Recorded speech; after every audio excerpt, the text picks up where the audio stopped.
नमस्कार शिक्षार्थियों।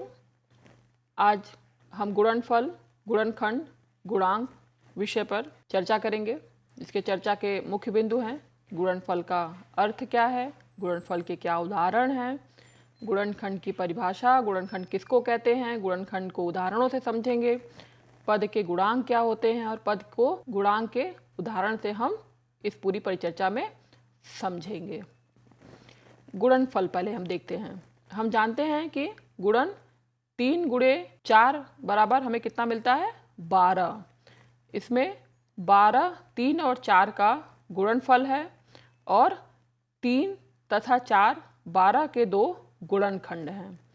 अंकगणित में गुणनफल वह संख्या है जिसे 2 या 2 अधिक संख्याओं को एक साथ गुणा करके प्राप्त किया जाता है। जैसे 2 और 1 का गुणनफल कितना है, 2।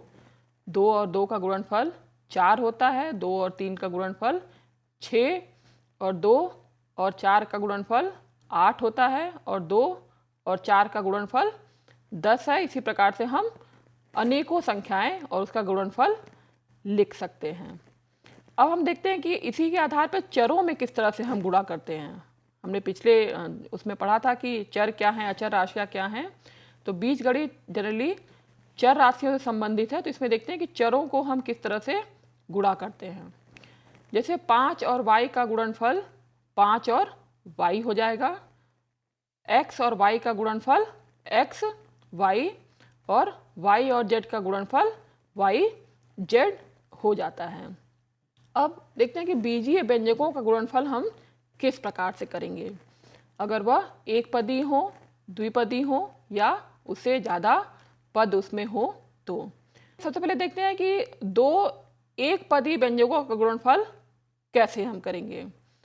तो शिक्षार्थियों, इसके लिए हम घातांक के नियम और चिन्हों के नियम का प्रयोग करते हैं, जिससे आप भली भांति परिचित हैं।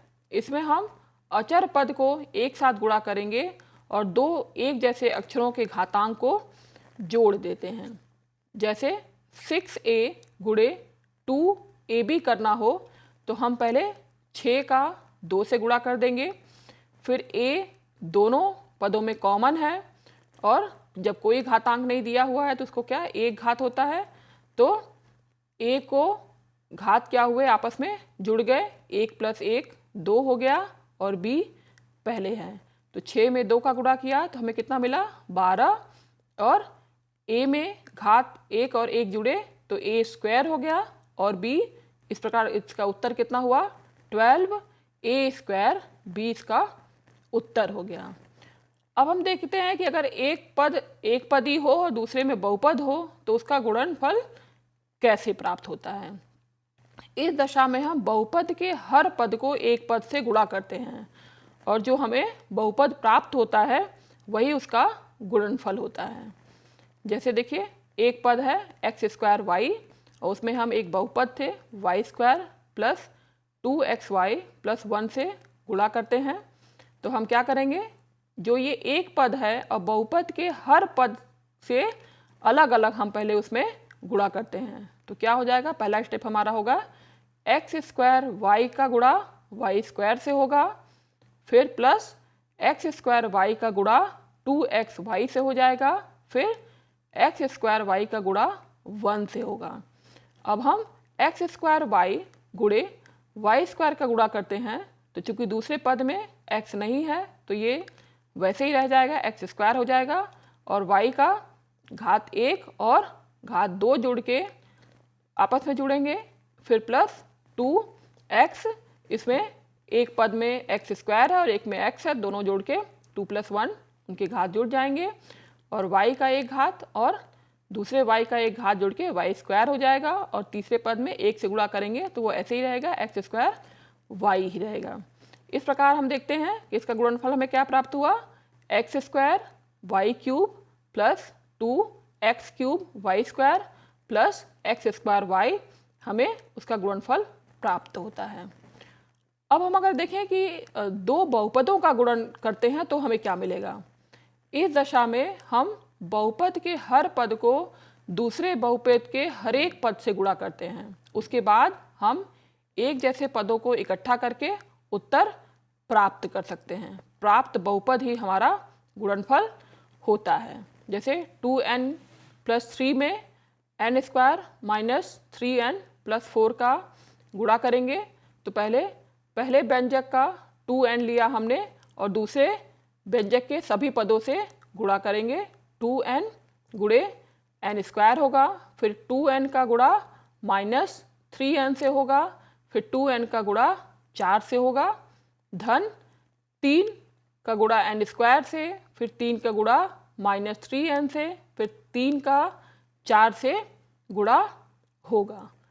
2n इंटू n² मिलके 2n³ हो जाएगा, फिर 2n into minus 3n 6n² plus 2n into 4 8n और 3n² का मल्टीप्लिकेशन हुआ तो 3n² हुआ, प्लस माइनस 3n में 3 का गुणा हुआ तो माइनस 9n हुआ, प्लस 3 इंटू 4 12 हो गया। इस प्रकार से हमें क्या मिला, 2n² मिला।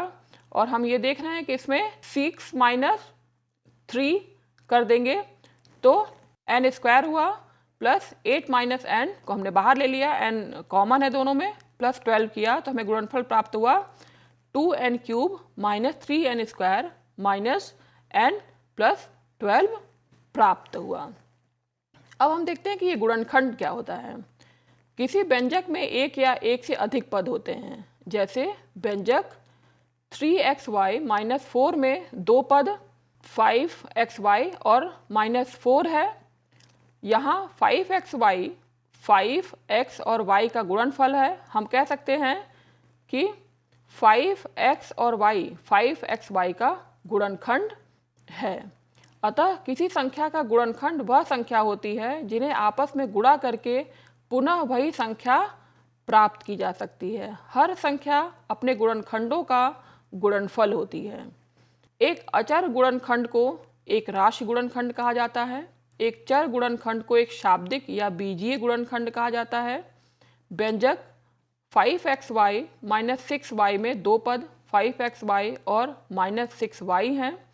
xy का गुणांक 5 और y का गुणांक माइनस 6 है। किसी पद का संख्यात्मक गुणनखंड उसका संख्यात्मक गुणांक या केवल गुणांक कहलाता है। हम किसी व्यंजक को उसके संगठित पदों और पदों के गुणनखंड में एक वृक्ष की तरह निरूपित कर सकते हैं। जैसे एक व्यंजक है 5mn माइनस 4, इसमें इसके पद कौन कौन से हैं, 5mn और माइनस 4। तो 5 और 5mn का गुणनखंड क्या क्या हो जाएगा, 5m और n हो जाएगा। फिर दूसरा उदाहरण देते हैं। जैसे 2x² plus 5xy minus y के मूल पद कौन कौन से हैं, 2x², 5xy और माइनस 1। पद 2x² में 2x और x का गुणनफल है, या 2x और x पद 2x² के गुणनखंड हैं। प्रत्येक पद अपने गुणनखंडों का गुणनफल होता है।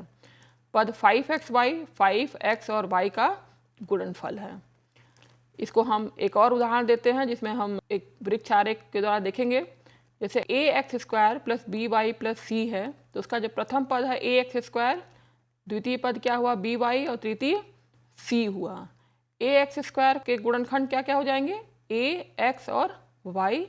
by के गुणनखंड हो जाएंगे b तथा y। इसी तरह ax² plus 2xy plus by² के भी गुणनखंड हम देख सकते हैं। उसका प्रथम पद ax² के गुणनखंड ax और x होंगे। द्वितीय पद 2hxy के गुणनखंड 2hx और y होगा, और by² के गुणनखंड by और y होगा। अब पद के गुणांक क्या हैं। हम जानते हैं कि पद को गुणनखंडों के गुणनफल के रूप में निरूपित करते हैं। इनमें से एक गुणनखंड संख्यात्मक हो सकता है, अन्य बीजीय हो सकते हैं। इस संख्यात्मक गुणनखंड को पद का संख्यात्मक गुणांक या केवल गुणांक कहते हैं, तथा इसको शेष बीजीय पद का गुणांक भी कहते हैं। जैसे 4xy में xy का गुणांक 4 है, 2xyz में xyz का गुणांक 2 है, तथा -5xy में x² y का गुणांक -5 होगा। यहाँ ध्यान रखने तथ्य यह है कि गुणांक +1 होने पर लिखते समय +1 छोड़ दिया जाता है और -1 को केवल माइनस से दर्शाया जाता है। इस प्रकार +1x को सिर्फ x और -1x को -x लिखते हैं। बीजीय भाषा में गुणांक एक संख्या या प्रतीक है जिसे एक चर या एक अज्ञात मात्रा के साथ गुणा किया जाता है, अर्थात गुणांक वह संख्या है जो चर या अक्षरों से गुणा होता है। इस प्रकार 5x + y - 7 में 5 एक गुणांक है। यह शब्द 5x में गुणांक है। इसके अलावा शब्द y को 1 × y के रूप में माना जा सकता है, इसलिए एक भी गुणांक है। -7 क्या है? स्थिरांक है। कभी कभी गुणांक का प्रयोग व्यापक रूप में किया जाता है। उदाहरण स्वरूप पद 2xy में xy का गुणांक 2 है, 2y का गुणांक x है तथा 2x का गुणांक y है। इसे शेष गुणनखंडों के गुणनफल का गुणांक कहा जाता है। अब हम देखें कि इस पूरी चर्चा में हम लोगों ने क्या क्या मुख्य बिंदु निकल के आया, इसका सार क्या हुआ। तो पहला है कि एक पद गुणनखंडों का एक गुणनफल होता है। एक अचर गुणनखंड को एक राशि गुणनखंड कहा जाता है। चरों वाले गुणनखंड बीजीय गुणनखंड कहलाते हैं। जब किसी व्यंजक का गुणनखंड करते हैं तो हम गुणनखंडों के रूप में लिखते हैं। ये गुणनखंड संख्याएं बीजीय चर या बीजीय व्यंजक हो सकते हैं। बीजीय भाषा में गुणांक एक संख्या या प्रतीक है जिसे एक चर या एक अज्ञात मात्रा के साथ गुणा किया जाता है, अर्थात गुणांक वह संख्या है जो चर या अक्षरों से गुणा होता है। कभी कभी पद का कोई भी एक गुणनखंड पद के शेष भाग का गुणांक कहलाता है। धन्यवाद।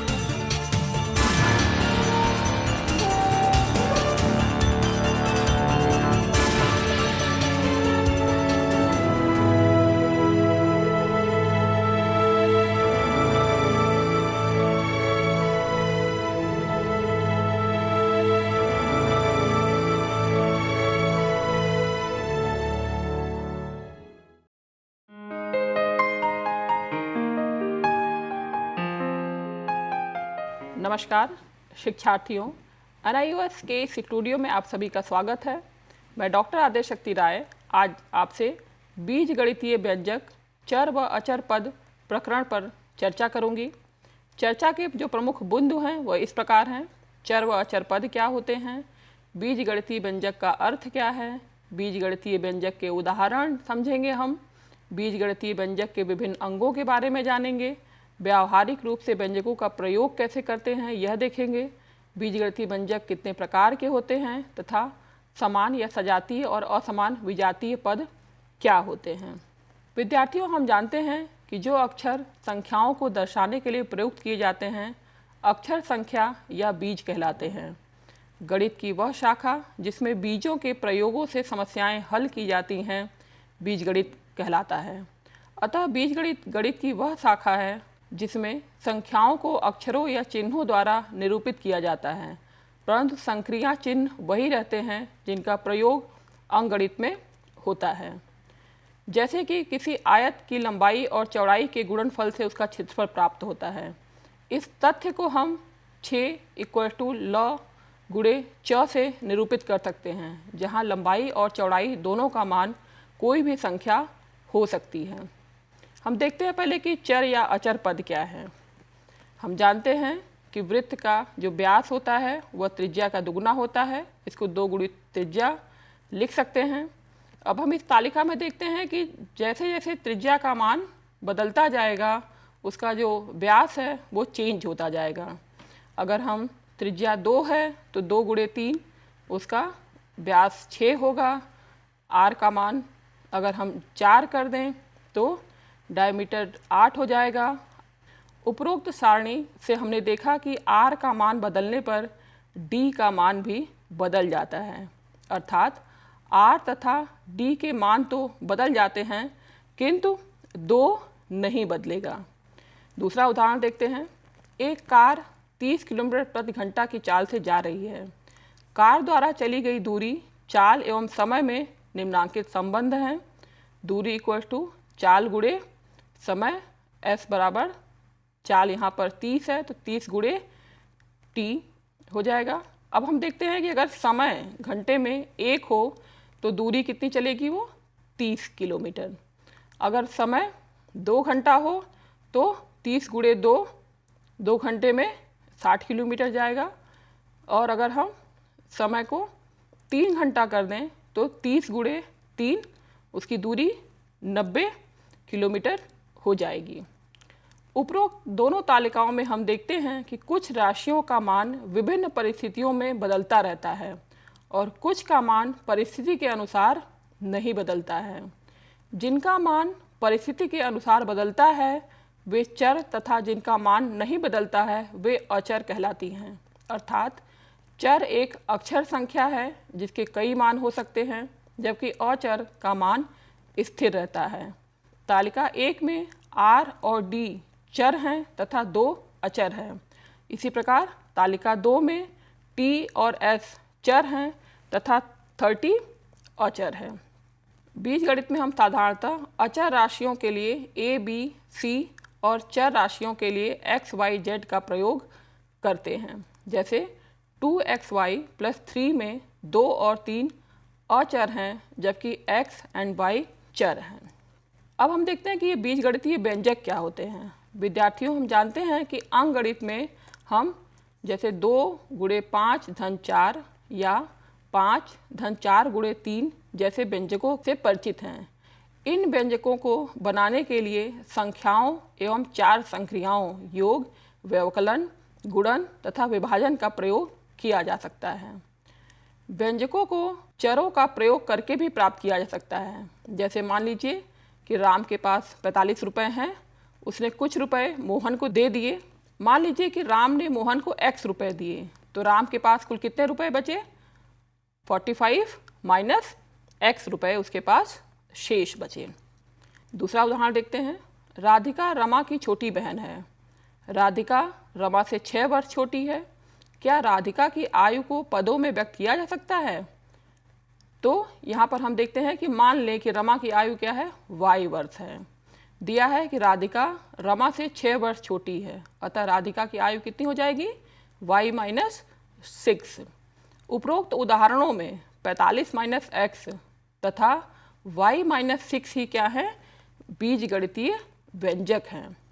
अब हम अगर इसकी परिभाषा देखें तो बीजगणितीय व्यंजक एक गणितीय वाक्यांश है जिनमें चर जैसे x या y और योग, व्यवकलन, गुणन, विभाजन की संक्रियाएं शामिल होती हैं। इसमें बराबर का चिन्ह नहीं होता है जो इन्हें बीजगणितीय समीकरणों से अलग बनाता है। व्यंजक a + 5 चर a में 5 जोड़ने पर बनता है। व्यंजक 4n चर n में 4 से गुणा करके बनता है। व्यंजक x माइनस y चर x से चर y को घटाने पर बन रहा है क्रमशः। जैसा कि हम जानते हैं कि चर विभिन्न मान ले सकते हैं, इनका कोई निश्चित मान नहीं होता है, परंतु ये हैं तो संख्याएं ही। इसी कारण से अन्य संख्याओं की तरह इन पर योग, व्यवकलन, गुणन और विभाजन की संक्रियाएं भी की जा सकती हैं। बीजीय व्यंजकों का मान निकालना तभी संभव है जब चर का मान ज्ञात हो। अब हम देखते हैं कि बीजीय व्यंजक कैसे बनता है। जैसे व्यंजक y + 9 y में 9 जोड़ने पर बन जाएगा। x/3 x को 3 से भाग देने पर, t - 3 t में से 3 घटाने पर, 3x + 4 पहले x को 3 से गुणा करके प्राप्त गुणनफल में 4 जोड़ने पर, -6b b को -6 से गुणा करने पर, 3y - 2 पहले y को 2 से गुणा करके प्राप्त गुणनफल में से 2 घटाने पर बन जाएगा। व्यवहारिक रूप से व्यंजकों का प्रयोग कैसे करते हैं, साधारण बातचीत की भाषा से हम कैसे व्यंजक बना सकते हैं, उसकी चर्चा हम करेंगे। जैसे मान लीजिए कि राधा के पास रहीम से 5 पेंसिल कम है, तो यहाँ पे चर डिसाइड कर लेते हैं पहले कि मान लीजिए रहीम के पास x पेंसिल है, तो राधा के पास रहीम से 5 कम है, तो राधा के पास कितनी पेंसिल हो जाएगी? x माइनस 5 पेंसिल है। मोहन की आयु राम की आयु से 3 गुनी है। मान लीजिए कि राम की आयु y वर्ष है, तो मोहन की आयु उससे 3 गुनी है, तो कितनी हो जाएगी? 3y वर्ष हो जाएगी। आज से 6 वर्ष पहले अमीना की आयु क्या थी? तो इसमें मान लें कि अमीना की आयु वर्तमान x वर्ष है, तो आज से 6 वर्ष पहले अमीना की आयु कितनी हो जाएगी? x माइनस 6 हो जाएगी। पीटर के पिता की आयु पीटर की आयु के तिगुने से 2 वर्ष अधिक है। मान लीजिए पीटर की आयु p है, तो पीटर के पिता की आयु कितनी हो जाएगी? तिगुने में 2 जोड़ देंगे, तो तिगुना करने के लिए क्या करना पड़ेगा हमें? p में 3 से गुणा करेंगे तो 3p आ जाएगा और उसमें 2 जोड़ देंगे, तो पिता की आयु कितनी हो जाएगी? 3p + 2 वर्ष हो जाएगी।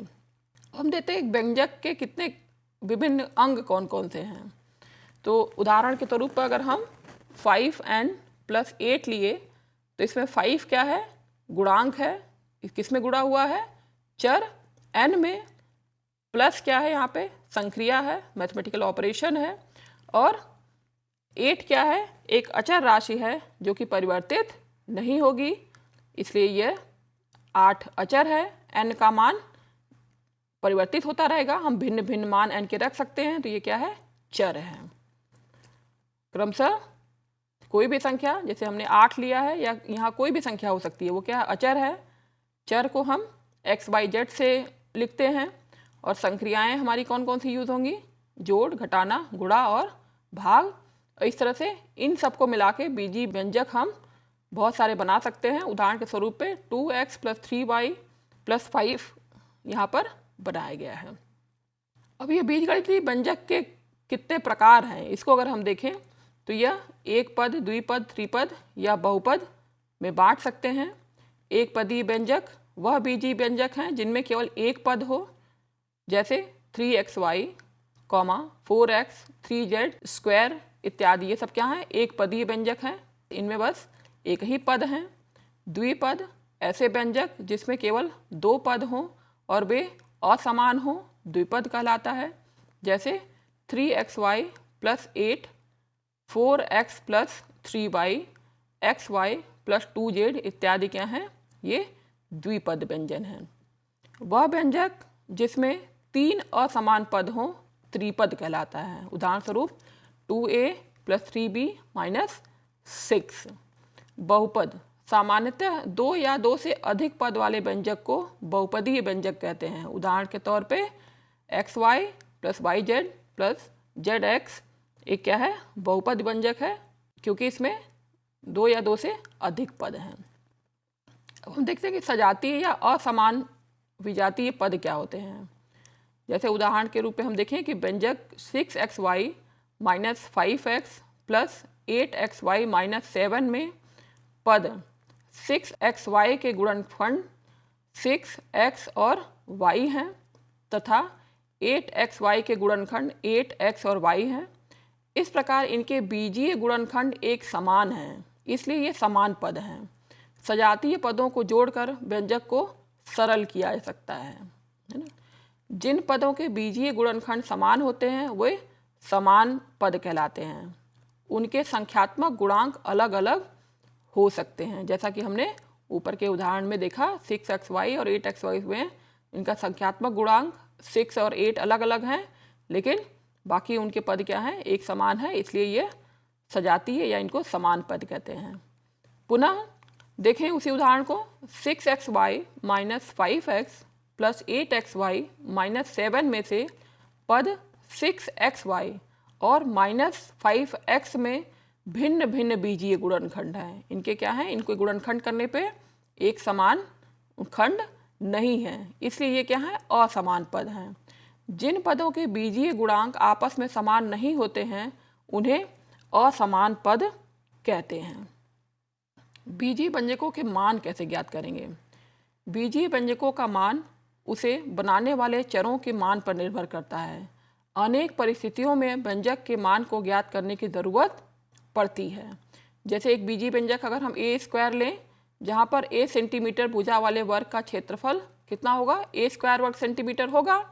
यहाँ यदि हम ए इक्वल टू 10 सेंटीमीटर रखते हैं तो वर्ग का क्षेत्रफल कितना हो जाएगा, 10 वर्ग सेंटीमीटर हो जाएगा।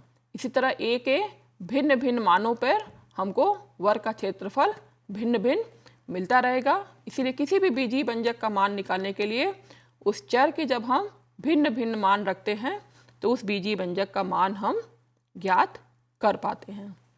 अब सारांश रूप में देखते हैं कि इस पूरे परिचर्चा में हमने क्या क्या चर्चा किया।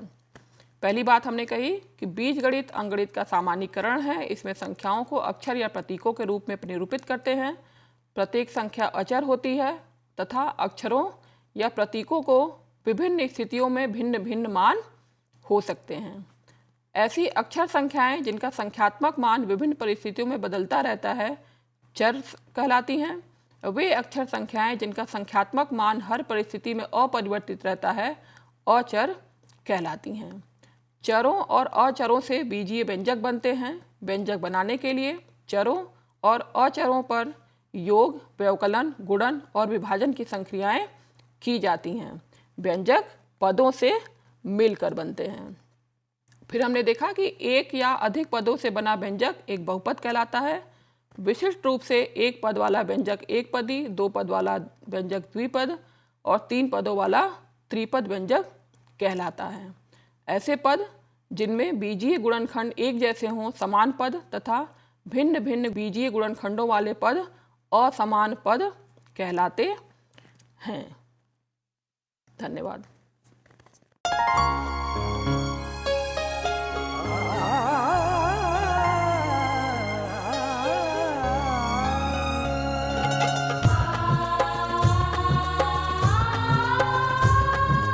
जीवन ये प्रकाशित करने, राहों को आलोकित करने,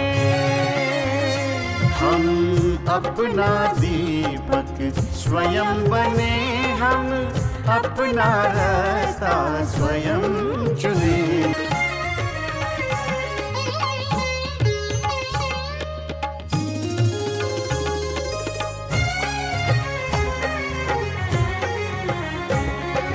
धन साधन समय की सीमा से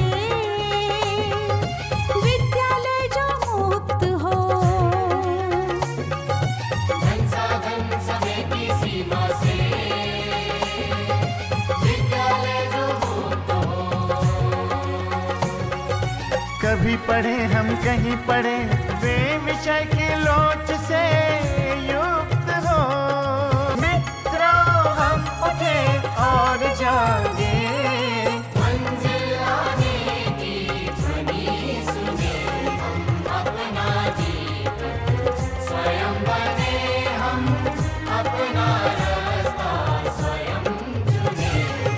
कोई मन चाहा केंद्र चुने, स्वयं बने, हम